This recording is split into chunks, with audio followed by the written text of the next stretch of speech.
Vega Jewelers exclusive luxury bridal jewelry exhibition 6th and 7th December, Hotel ITC Grand, Bay Beach Road, Vizag.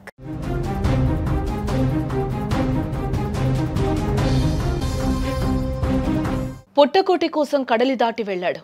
కష్టపడి పనిచేస్తూ కుటుంబానికి అండగా నిలబడ్డాడు. కానీ విధి వక్రించింది. బతుకు తెరువు కోసం వెళ్లిన తెలంగాణ యువకుడు ఇప్పుడు ఆఫ్రికా అడవుల్లో ఉగ్రవాదుల చెరలో బందీగా మారాడు. యాదాద్రి భువనగిరి జిల్లాకు చెందిన ప్రవీణ్ మాలి దేశంలో కిడ్నాప్కు గురయ్యాడు. 10 రోజులు దాటినా కొడుకు ఆచూకీ తెలియక తల్లిదండ్రులు తల్లడిల్లిపోతున్నారు. తమ బిడ్డను క్షేమంగా తిరిగి తీసుకురావాలంటూ కూడా కేంద్ర ప్రభుత్వాన్ని తల్లిదండ్రులు వేడుకుంటూ ఉన్నారు. ఎవరు తప్పిస్తారు, ఎవరి చేతిలో ఉండో నా కొడుకు ఒక్కసారి ఫోన్ చేపిస్తే నాకు నెమ్మది ఉంటుంది నాయన. అవి కాలుగుంటా ఎవరికైనా నేను కాలుగుంటా అనుకుంటున్నాను నాయన. వస్తాడు 14 రోజుల నుంచి నా కొడుకు ఏం తింటుండో, ఏం పడుతుండో, ఏడుంటుండో.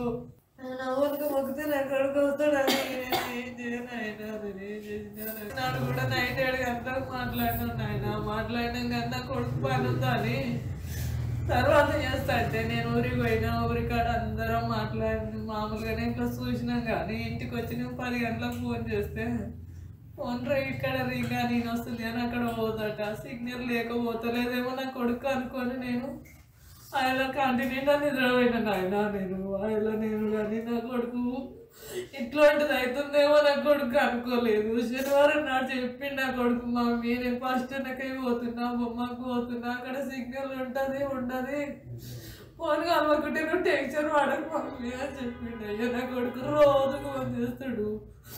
ఒక్క రోజు కూడా ఫోన్ మాట్లాడక నా కొడుకు ఉంటాడు. రోజు అవసరం అంటే రోజు 2 సార్లు చేస్తాడు. యాదాద్రి భువనగిరి జిల్లా భువనగిరి మండలం బండసోమారం గ్రామానికి చెందిన నల్లమాస జంగయ్య మహేశ్వరి దంపతుల 2వ కుమారుడే ఈ ప్రవీణ్. ఉన్న ఊర్లో ఉపాధి లేక హైదరాబాద్లోని ఓ బోర్వెల్ కంపెనీలో సూపర్వైజర్గా చేరాడు. కంపెనీ పని మీద ఏడాది క్రితం ఆఫ్రికాలోని మాలి దేశానికి అతను వెళ్లడం జరిగింది. రోజు తల్లిదండ్రులకు ఫోన్ చేసి యోగక్షేమాలు కనుక్కునే ప్రవీణ్ గొంతు వినిపించి నేటికి 15 రోజులు దాటిందని కూడా తల్లి ఆవేదన వ్యక్తం చేస్తూ ఉంది. గత నెల 22న చివరిసారిగా ప్రవీణ్ తన తల్లిదండ్రులతో మాట్లాడాడు. ఆ మరుసటి రోజు అంటే నవంబర్ 23న విధులకు వెళ్లి తిరిగి తన గదికి వస్తూ ఉండగా కూడా మార్గ మధ్యంలో జేఎన్ఐఎం అనే ఉగ్రవాద ముఠా ప్రవీణ్ను అపహరించింది.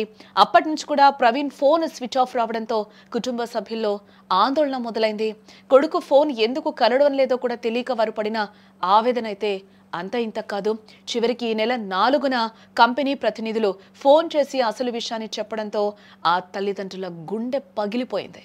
తమ కొడుకు ఉగ్రవాదుల చెరలో ఉన్నాడని తెలిసి కుప్పకూలిపోయారు ఆ తల్లిదండ్రులు ఇద్దరు కూడా.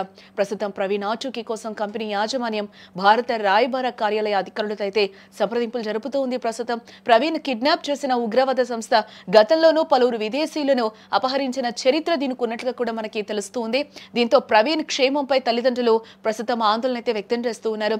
మా వాడు మాకు కావాలి, దయచేసి కాపాడండి అంటూ కూడా అటు కేంద్ర రాష్ట్ర ప్రభుత్వాలను కూడా తల్లిదండ్రులు వేడుకుంటూ ఉన్నారు. ప్రభుత్వం వెంటనే స్పందించి భారత ఎంబసీ ద్వారా చర్యలు చేపట్టి తమ బిడ్డను సురక్షితంగా ఇంటికి చేర్చాలని కూడా వారు కోరుతూ ఉన్నారు.